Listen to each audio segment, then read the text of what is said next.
turn the ignition on, but I have not yet signed out the boat.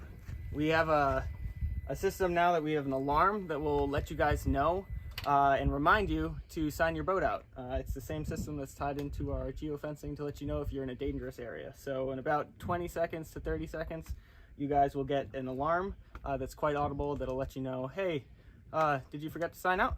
And if so, there it is. And there'll be 3 beeps, and after that, 10 minutes later, if you still haven't done it, it'll let you know again.